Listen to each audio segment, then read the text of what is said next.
after hell. On life after hell. Here's what I have to say. Hell, as I use the term, is the experience of guilt. Or more specifically, blame.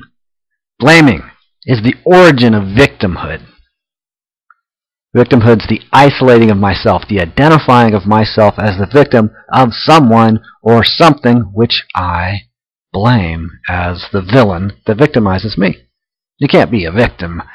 I can't be a victim without being victimized by something or someone that I blame as the source of my experience. And blaming is one alternative. Sometimes it works. It isn't always hell to blame. Sometimes you blame and you give your, complaint to some external party or a board of that does like a regulatory board, and they may agree with you and take some action and intervene in some way. That's fine, and there's nothing wrong with being a victim, but just be clear. Victimhood is something that goes along with blaming.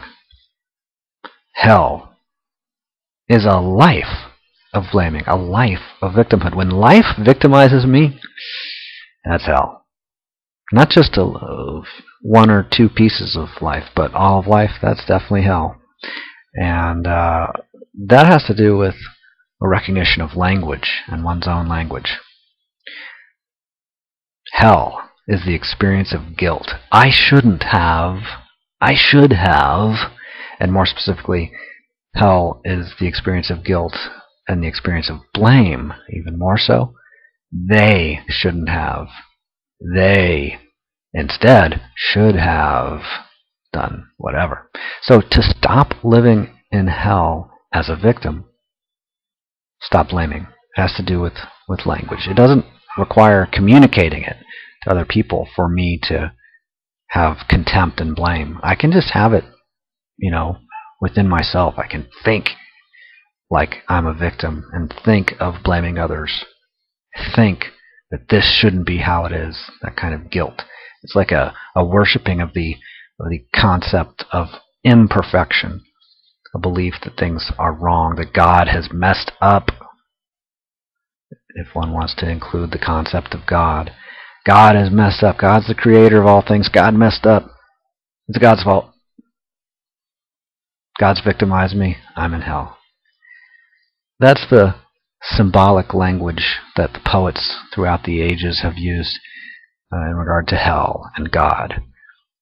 Many people are a little bit confused by their poetry of these poets and their use of terminology like after the death of the individuality. But that's based on a misunderstanding. Kind of like the Santa Claus myth.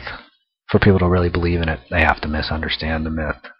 But hell and blame are kind of based on a misunderstanding.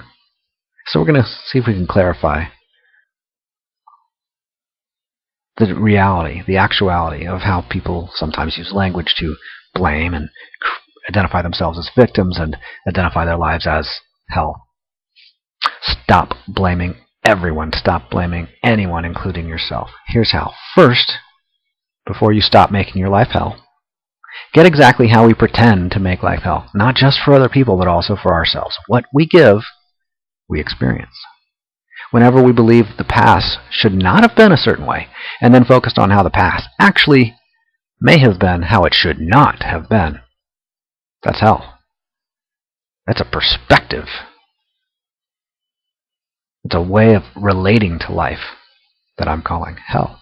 Whenever I believe that I should not have had a certain past, and then focus on how I may have actually had a certain past that I should not have had, that is shame. Shame makes life hell. Shaming life makes life hell. Shaming life makes life shameful. Again, hell only exists for me when I have shame. I only have shame when I believe that my past should not be how it may have been. That is, if I believe that my past may have been how it should not have been, only then would it be possible to pretend that life is hell, and thus to blame someone or something for possibly making life into how it possibly should not be. So, only when I was focusing on a certain past that I believe that I should not have had, and relating it to it as if it's something I shouldn't have experienced. Well, when I actually did have that past, though, then from my shame, I may have blamed someone or something. So first is relating to the past as wrong, a particular part of the past as wrong. That's shame. And then, who's to blame for the shame? I don't know. I'll find somebody. It's the villain. I'm the victim of the villain, and the linguistic relating that I did of shaming is someone else's fault. And certainly, that's an entirely valid interpretation, an entirely valid construction in language. It's just how to produce hell. In fact, when my past shouldn't have been how it was according to me, and I'm ashamed of it, and then I blame someone or something, I might even blame myself. If I focus on how I believe someone or something to be a shame, that particular shame of outward finger pointing may reflect a shame that I believe to apply to me. Even if my conscious, egoic mind can only handle, in a given moment, a second-hand experience of that shame. That's what I'm pointing out. Rather than the original event in my past that I may have defined at some point as something that should not have been. And don't remind me of it. If you do, I'm going to get angry with you, right? Because I'm ashamed of that aspect of my past because I've defined it as something that I relate to as something that shouldn't have been. That's shame. And it goes along with blaming and villains and anger and rage and hell. All of that is hell, also known as rejecting what actually may be as what should not be, also known as guilt, projected as blame for making life be how it shouldn't be. Who's to blame for making life be how it shouldn't be? Who's to blame for me relating to life as something that shouldn't be how it is? That has all to do with unconscious shame, also known as denial. Life shouldn't be like this. Life shouldn't have been like that. It's a linguistic pattern. Now, it's entirely valid. I may have experienced pain, and then I may want to avoid a recurring of that pain. That's understandable, right? In my future, I would choose to construct experiences in which pleasure may arise, or peace, or gratitude, or appreciation, or affinity, love, prosperity, any number of things. Fortunately, I have some good news. There is life after hell. And indeed it may be here as soon as now. Again, all we have to do is stop blaming, stop shaming. And when we stop blaming and stop shaming, it may be that some of those old patterns of shaming and blaming come to the surface, into exposure, into awareness. We may notice when we stop adding to blame and shame that there's already like a momentum and inertia that burps up, bubbles up. Oh, there's some right there. Oh, there's some more. And we see other people, perhaps, doing that blaming and shaming. They might be even blaming and shaming us. What a opportunity to watch the mechanism of blaming and shaming. So, there is life after hell, and indeed it may be here now. We could say there's life without hell, life beyond hell. There's just life. And within life there's shaming and blaming and helling and so on. So here is how to escape from hell, which may not actually exist at all. Yes, stop blaming. Stop pretending to create hell. Also, live as inspiration. Hell only exists in the realm of belief, which is still just language, right? Focus, like beliefs, are language that we've learned secondhand from other people as the way it should be. That's what I mean by belief.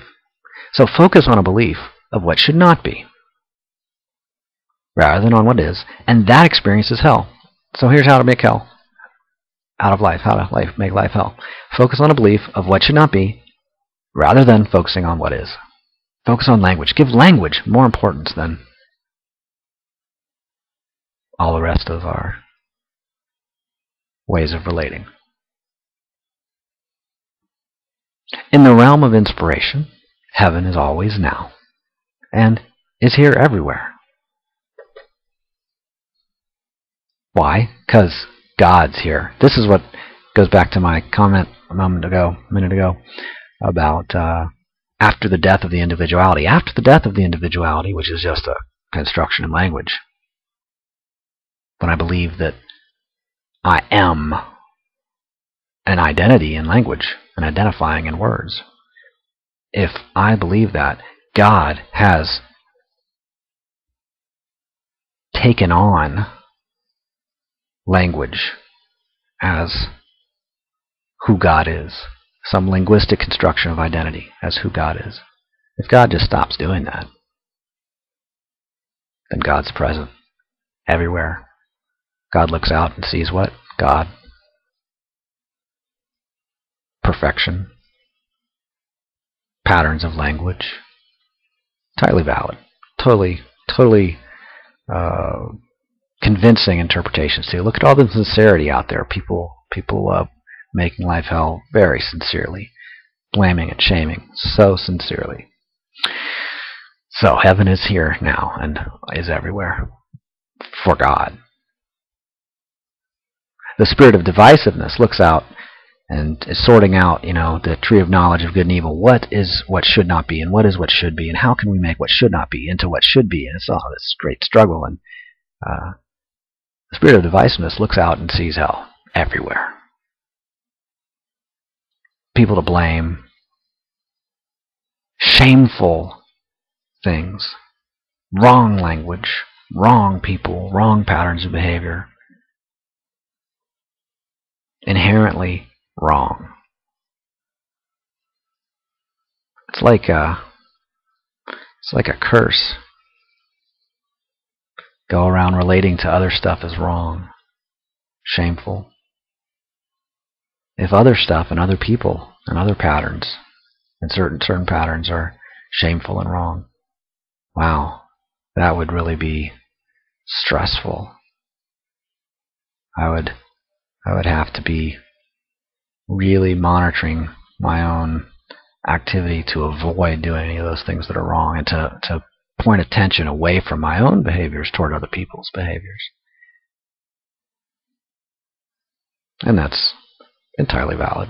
God would see that and go, yeah, that's one way to operate. And when I say God, of course, I just mean this poetic symbol in language, this symbolic language. I'm calling it God.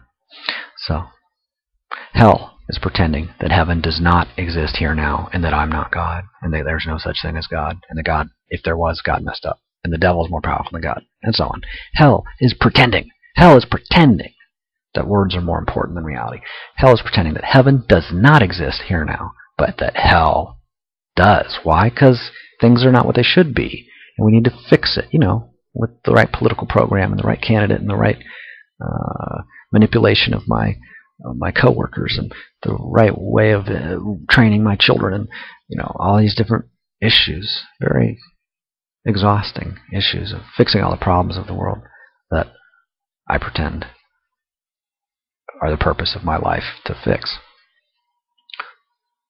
I relate to life as a problem, as hell, and then I want to change life instead of seeing that the issue is how I'm relating to life. That's called sin. And I'm going to be I'm going to be upset with people when they aren't how they should be. Oh, I'm so upset with them. And I'm going to be ashamed of my failures because I haven't, fixed all of reality to make it how it should be. Oh, I'm going to be so ashamed. It's going to be hell, just so you know. If you're around me, it's going to be hell to be around me. Unless I stop pretending that that's how life must be and how life should be. Life should be hell, Or maybe not. Maybe life could be heaven. So, hell is pretending that heaven does not exist here now. If you have been pretending that this is not heaven, you may wish to stop. If not yet, then as soon as possible now. If you may have been pretending that anyone, you or anyone else, may have ever been how they should not have been, I hereby accuse you of being human, of being an individuality and an accumulation of beliefs of what should be and what should not be. I mean, my accusation may be false, but I'm going to accuse you of it anyway, just to point out the distinction playfully. If you have been pretending that other people should not have been how they were, that you should not have been how you were, that you should not be how you are, that I should not be how I am, I hereby accuse you of pretending. However, consider that I could be wrong. More on that later. Here is an instruction which has been repeated in various forms by many prophets. However you wish others would be that way yourself. However you wish others would be that way yourself. Don't even, drop the subject of how they are, what they're doing, and focus on how you are and what you're doing. For me, I focus on how I am and what I am doing. Further, whatever you notice may have been missing, cause it, cultivate it, nurture it, appreciate it, talk about it, create it. When I notice that I wish another would have been a certain way, which they may not have been, next I may be grateful for noticing that would be great if that certain way was present. And then I may be so curious about how I could be that certain way myself that finally I pray that I am noticing one specific action that I am inspired to do right now. By the way, go ahead. The rest of this email, this blog, this audio can wait. If you're inspired right now, then pause this. Yeah, pause it. If you're inspired right now to confess your blame of someone directly to him or her or them, or to promote any particular possible outcome by some specific action you're inspired to do now, continue reading or listening after you proceed to do as inspired. But only if you are ever inspired to continue reading this. You don't have to keep listening or reading, right? Just stop. Pause if you want. Go ahead, seriously. This is like a recorded thing, right? So you can come back to it later if you choose to. To be inspired, be grateful and curious. Then pray for inspiration. By which I mean be open to it, like be present to it as a possibility. You could even look at things that explore subject matter of people who inspire you, or people who are inspired by something, even if they don't inspire you and you think that's kind of silly what they got into. Fine. Presence inspiration for yourself if you wish. If you wish to be inspired, if you choose to be inspired, be grateful, be curious, and cultivate inspiration. Focus on it. Your own and others. That's cool. Inspiration's inspiration. It could be contagious. We could not live as inspiration while we were pretending that life was hell. So notice that. If you're pretending that life isn't how it should be, you can't live as inspiration.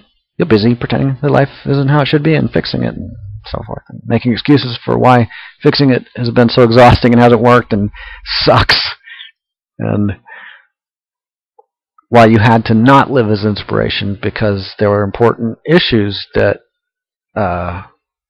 you were pretending were more important to you than living as inspiration.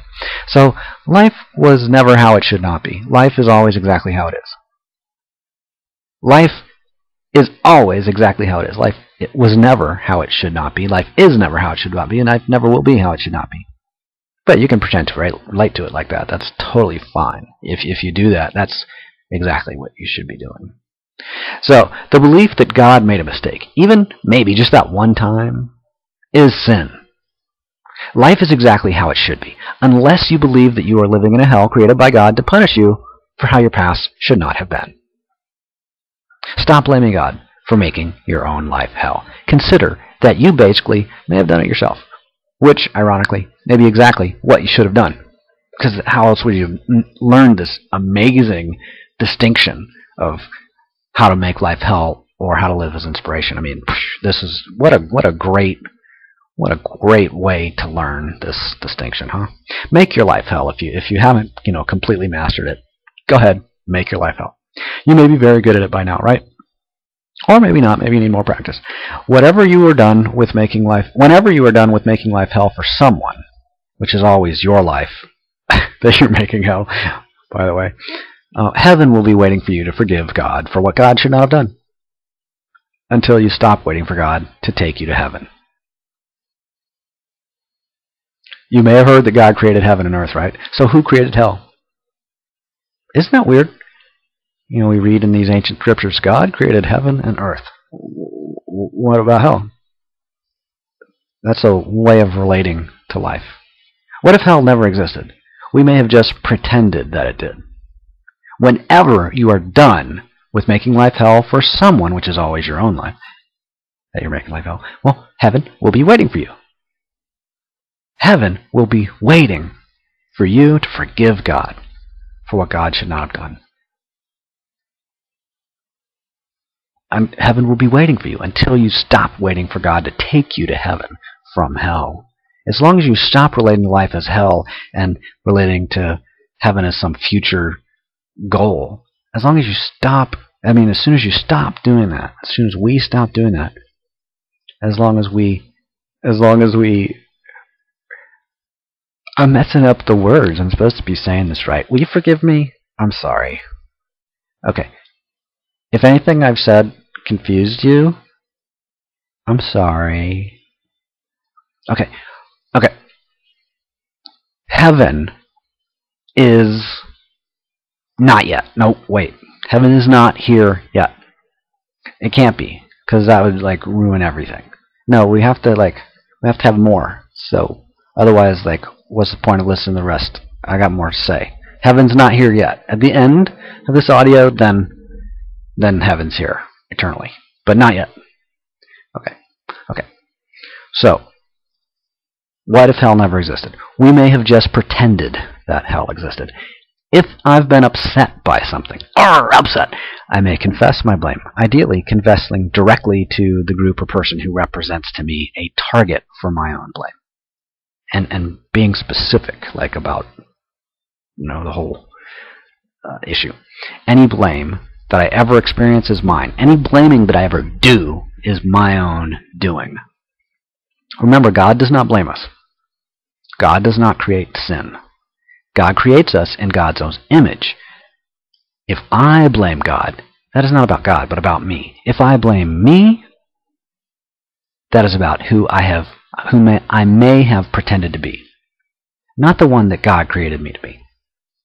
Whenever I pretend that I'm not who God created me to be, I may blame others for not being who God created them to be. I may blame them for sinning, for being how they should not be. Ironically, that is hell. Shame on you, blame on you, hell on me. I just made that up. That's pretty good. Shame on you, blame on you, hell on me. Stop helling on yourself. Come on, people. Stop all that helling on yourself. Whenever we pretend that we're not who God created us to be, then we blame someone, something, God, whatever, for not being who God created them to be. Stop shaming God. Stop blaming God. Stop helling on yourself. God did not create sin or sinners. This is all just poetic, symbolic language. It may not be true, but just hear what I'm, give it a minute. God did not create sin or sinners or hell. God created God's own images. When I was pretending that I was not God's own image, I created other people in the false self-image that fit my own false self-image of a shameful sinner. I related to myself. I created myself as a shameful sinner, and then I looked out for who's to blame for me being a shameful sinner. Is it my parents? Is it my my spouse? Is it my boss? Is it my government? Is it my culture? For 5,000 years, is it humanity? Is it evolution? Is it God? It's God. It always comes down to God. It's God's fault. Why? Because I pretend that it's God's fault. Because that's totally a pretense. I noticed in other people some way of being that I believe they should not be, some shameful way, and then identified them with some shame that my ego had buried in the past, and I do not want them to reveal that I do the same kind of thing that they're doing, and I've been that same kind of way that they are being, that people should not be, right? So I blame them. They victimize me. They're the villain, that kind of thing. And my life's hell. By the way, when I identify someone or something as expressing some way of being, when I focus on it with my attention, I identify myself with that way of being. So I can't focus on evil without focusing on evil. I can't focus on evil without cultivating evil, the qualities of evil. So if we watch a cartoon that depicts violence, then it's presenting violence to my attention. If I watch violence, then violence is the target of my attention. That's how life is. Life is violent. Why? Because I put it in my attention. The violent aspect of life is what I'm focusing on, right? And I can say, I'm against violence. Well, if I'm focusing on it, it doesn't matter if I'm for it or against it so much as the fact that I'm focusing on it. I say I'm against corruption, or I'm for corruption, or whatever. I focus on corruption a whole lot. What is that? That's focusing on corruption a whole lot. What about evil? What about shame? If I focus on evil stuff a whole lot, that's focusing on evil. If I focus on shameful things a whole lot, that's focusing on those shameful things. Now, how about if I focus on shaming a lot? Well, that's focusing on the process of shaming. So, when I identify with someone or something as manifesting some way of being, when I invest my attention in it, I identify myself with that way of being. Am I relating to it as how I should not be? Fine, but I'm cultivating attention of that thing that I'm focusing my attention on. I may believe that I'm not focusing on what I'm focusing on, but that's totally pretense. I may believe that I am focusing on that other someone or something. But what if I was really just focusing on that way of being, what they were doing, the actual process of violence or corruption or shaming or vilifying or blaming or whatever, telling? What if I was really just focusing on that activity, that process, just producing an experience of that activity, that process, that way of being, and using that someone or something as a tool for producing that experience? What if the villains that I focus on serve me? My ego, my story, my victimhood, my worship of my own relating to life as hell, relating to life as a victim of hell, of a hell that God created to punish me for how I haven't fixed how life should not be. I should have already fixed how life should be by now, and how life should not be. I should have fixed it by a long time ago, so my life's hell now. In hell, people blame each other for making life hell. Have you noticed that? In hell, people blame each other for making their own lives hell. If I believed that I was in hell, I may have blamed other people for being responsible for my experience of life, as what should not be. However, life was never what should not be. I was never the one who was pretending that life is hell. That was actually a false self-image. I was never actually the one who was pretending that life is hell. The pretending that life was hell is its own independent linguistic process. I wasn't that one. That was a false self-image, a false ego. That wasn't me. This is all symbolic, poetic language, by the way. That wasn't me. That was a false self-image. That was the devil. Or at least it works for me to identify myself with God rather than with how life should not have been. And with that one who kept saying, life shouldn't be like life is. Instead of relating to life as what should not have been, that is, instead of relating to my life as what should not have been, instead of relating to my life as which should not have been, instead of relating to myself as someone who should not have been that way or should not have been at all, instead of relating to life in all those ways, I'm life. I don't relate to life. I am life. When I focus on any quality of life, that is focusing. And that focusing is my life. That focusing is me. I am the focusing that I am. Whenever anyone experiences life, that's their experience. So that is their life. Their life is them. Hell is a belief that I am an ego that should not be. Should not be the way it is. Should not be. Egos should not be so egotistical. Oh my God, did you see that one ego that was so egotistical? It shouldn't have been that way. So, most simply, hell is a belief that I should not be. And I should not be the way I've been, and I should not be the way I am, and I should not be the way I may or may not be. I should not be. That's right, I just concluded with I should not be the way that I may not be. But that's hell, still, to focus on all that stuff. So, try this as an experiment. Say to yourself, I should not be here. Repeat it a lot. I don't deserve this. I shouldn't be here. I shouldn't be with these people. Whew. Repeat it a lot. Try it throughout the day until you choose to stop. Then consider now whether the experience of I should not be here is equivalent with this is hell. Listen for yourself saying, this is hell, and notice if you can substitute, I should not be here. This should not be like this. Then if you're courageous, go all Byron Katie on life and turn I should not be here around, turn it around to this. Actually, I should be here. This is exactly where I should be, who I should be, when I should be, how I should be. Here I am. Here's who I should be with. Who am I with? That's who I should be with. If I'm with no one, I should be with no one. If I'm with someone, I should be with that someone. If I'm with a bunch of people, I should be with that bunch of people. If there's stuff going on, that's the stuff that should be going on. The imagination of God is the experience of I am, of being, of presence of mind. The image of God is the presence of God, is the kingdom of God, is the attention to God, is the focusing on the symbolic, poetic, linguistic label of God. God is always, kind of like heaven.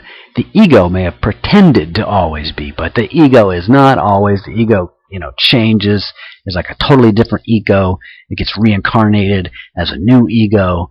There's like this one ego and then there's this whole new identity that comes about. Remember, different from when you were like pretending to be a superhero when you were really little, and then you actually were focusing on school and stuff, and then you were dealing with that girlfriend or boyfriend or whatever, and then there was the other thing, and all those different identifyings. Those are ego stuff. But God is always. The ego just pretended to be. The ego actually never was always and never was. There was never. Well, there was just God pretending to be an ego, but the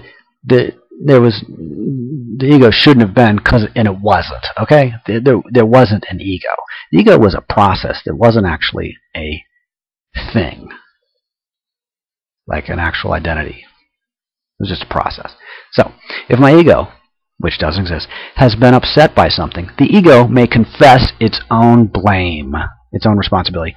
Ideally, confessing directly to a group or person that represents to my ego a target for my ego's own blame, and being specific. Why? Because my ego should be specific. Any blame that my ego ever experiences is my ego's blame. Any ego that my ego ever experiences is my ego's ego. And any shame that my ego ever experiences is my ego's shame. My ego is my ego as long as I say so. What if it's not my ego anymore? What if it's just an ego? And what if it doesn't exist?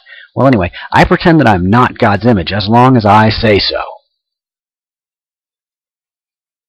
If I, as my ego, was afraid, I'm grateful for recognizing an opportunity to promote things like safety and security and courage. If I, as my ego, was sad, I'm grateful for recognizing an opportunity to promote togetherness and curiosity and joy and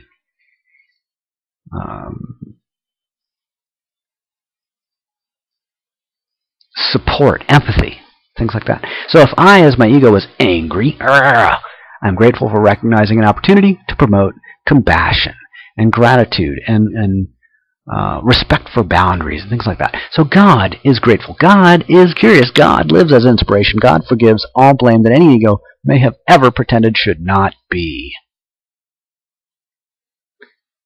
God forgives all blame. God forgives all shame. When God's image stops pretending that hell ever could have been, like really, not just like the process of helling, but that there was an actual hell, once God's image stops pretending that silly thing, God's image may say something like this: "As you do unto them, so you have just done unto me.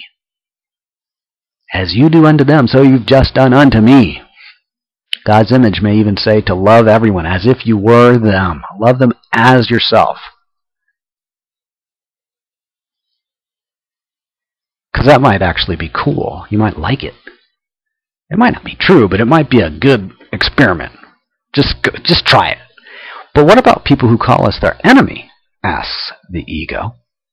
Well, or the devil. Well, in that case, says one self-image of God, love everyone as if each of us is one of God's only image. Further, forgive God, not just 7 times, but 70 times 7 times, as long as it takes to stop pretending that you or I could ever be an ungodly being in a hell that obviously should not be. Because life should not be hell. Go ahead, God. Be here now. Heaven, I stop pretending that I've been waiting for you. I accept you just as you are, God. I proclaim that heaven exists. Not eventually, not possibly, not someday maybe. If only he or she or they will just be more like how they should be. I stop that. No, because that's a bunch of crap. That's a bunch of blaming and stuff.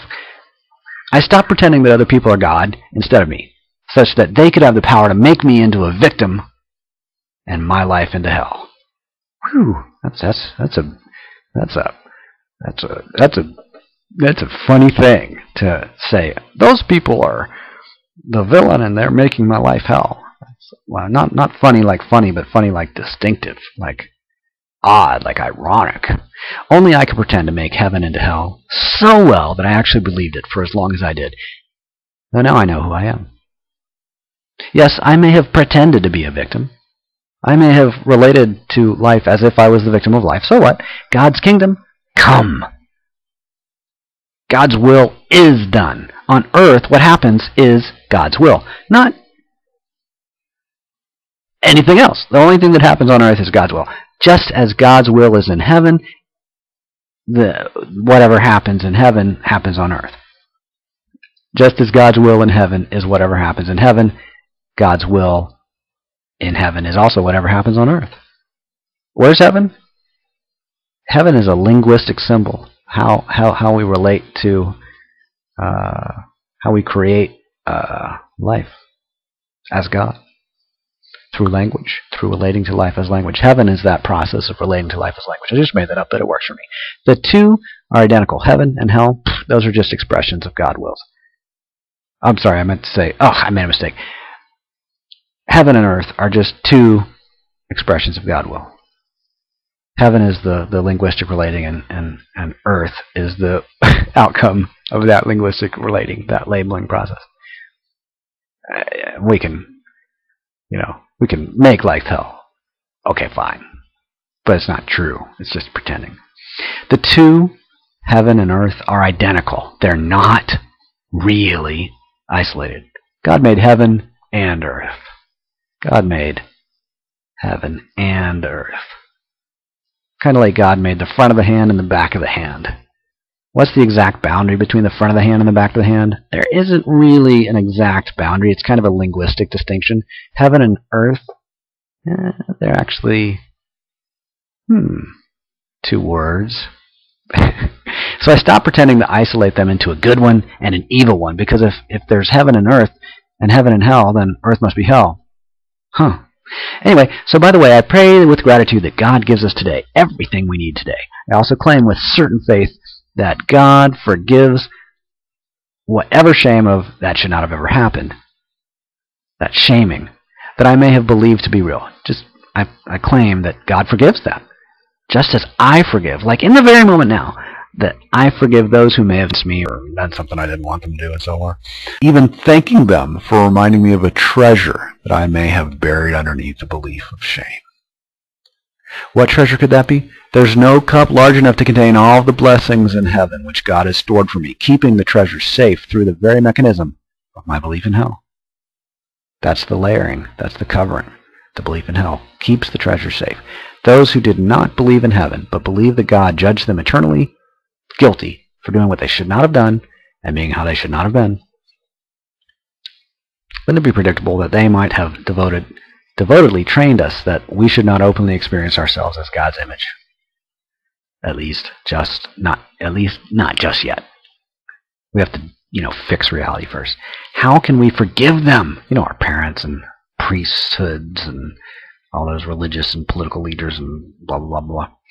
How can we forgive them for pretending that life is ungodly, that we could have ever been ungodly, and that anyone could have ever been anything but God's image?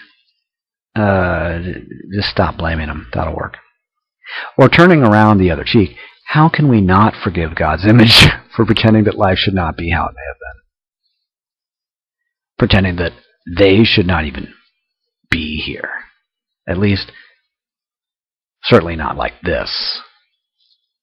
I shouldn't be here. Life shouldn't be hell like it is. How can we not forgive ourselves for pretending that God must have made a mistake? God's probably been a mistake too. God's just a big mistake. How can we forgive ourselves for pretending to be shameful and unholy, given that we have been doing what? The exact same thing.